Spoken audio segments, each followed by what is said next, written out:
अस्सलाम वालेकुम, मैं इब्रार अहमद महर एडवोकेट। आज के टॉपिक में मैं आपको बताऊंगा कि आप जब भी कोई प्रॉपर्टी खरीदने लगें तो आपने किन एहतियाती तदाबीर को मद्देनजर रखना है। देखिए, ये चंद एक एहतियाती तदाबीर अगर आप मद्देनजर रख लेंगे तो आप धोखा से, फ्रॉड से, दो नंबरी से और जालसाजी से, नुकसान से बच जाएंगे। ये चंद एक एहतियातें हैं, मैं आपको बड़े मुख्तसर अंदाज में बता देता हूं, तो आप इसको मद्देनजर रखेंगे तो यकीनन इसमें आपका फायदा होगा। तो मैं आपसे रिक्वेस्ट करूंगा कि इस मेरी वीडियो को ज्यादा से ज्यादा शेयर कीजिएगा ताकि इसमें मैक्सिमम लोगों का फायदा हो सके। अच्छा, तो हमारा टॉपिक ये है कि प्रॉपर्टी खरीदते वक्त आपने किन एहतियाती तदाबीर को मद्देनजर रखना है। ये तकरीबन 10 एहतियातें हैं जो आपने मद्देनजर रखनी है, क्योंकि अक्सर लोग एहतियात नहीं करते, ऐसे ही उजलत में कोई ना कोई प्रॉपर्टी, दुकान, मकान, प्लाट, कोई भी चीज खरीद लेते हैं तो बाद में उनको पता चलता है कि उनके साथ तो हाथ हो गया, उनके साथ धोखा हो गया, फ्रॉड हो गया, पैसे मर गए हैं।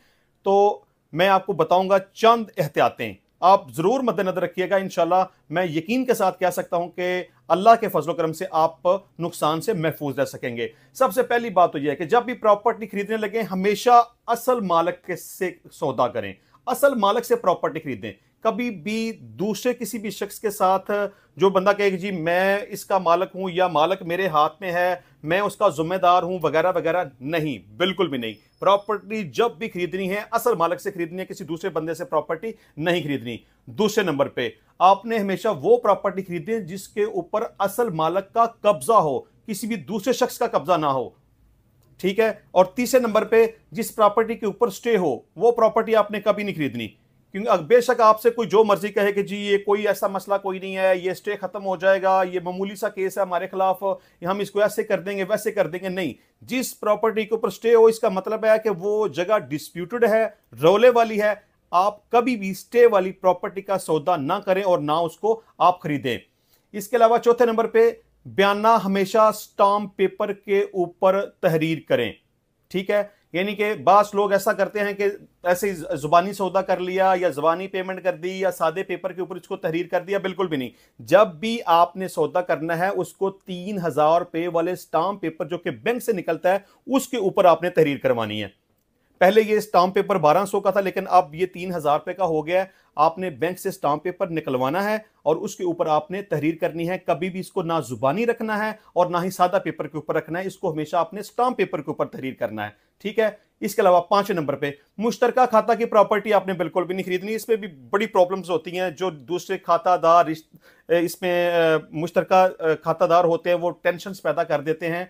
तो कोशिश करें कि जो मुश्तरका प्रॉपर्टी है वो कभी भी ना खरीदें। हमेशा बिल्कुल क्लियर प्रॉपर्टी, जो जिसमें वो जिस शख्स से आप खरीद रहे हैं वो अकेला उस जगह का मालिक हो, तो तब आप उसके साथ सौदा करें और उस प्रॉपर्टी को खरीदें।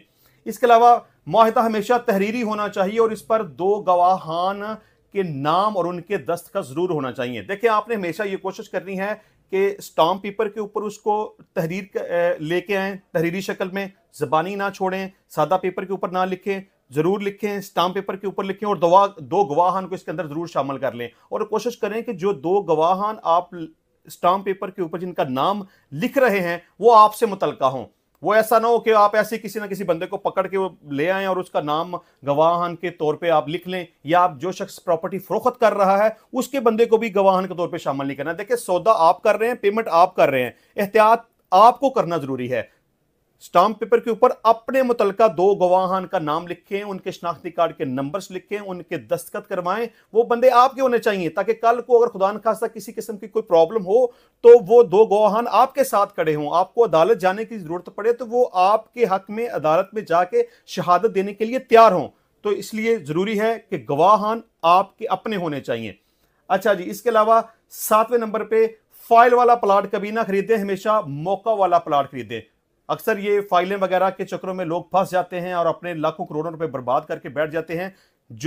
जो भी प्रॉपर्टी मौका पे मौजूद हो उसको देख के उसका सौदा करें, उसको खरीदें।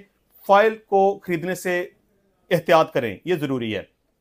इसके अलावा आठवें नंबर पे मौका पर जगह की पमाइश जरूर कर लें, क्योंकि अक्सर ऐसा होता है कि जो रिकॉर्ड के अंदर जगह लिखी हुई होती है वो कुछ और होती है और मौके पे जगह कुछ और होती है। बाद में फिर प्रॉब्लम आप का सामना करना पड़ता है। तो लिहाजा आप जो आप कोई प्लाट वगैरह प्रॉपर्टी कोई भी चीज खरीद रहे हैं तो उस डॉक्यूमेंट्स के मुताबिक उस जगह की पमाइश कर लें, ताकि आपको पता चल जाए कि जो डॉक्यूमेंट्स के ऊपर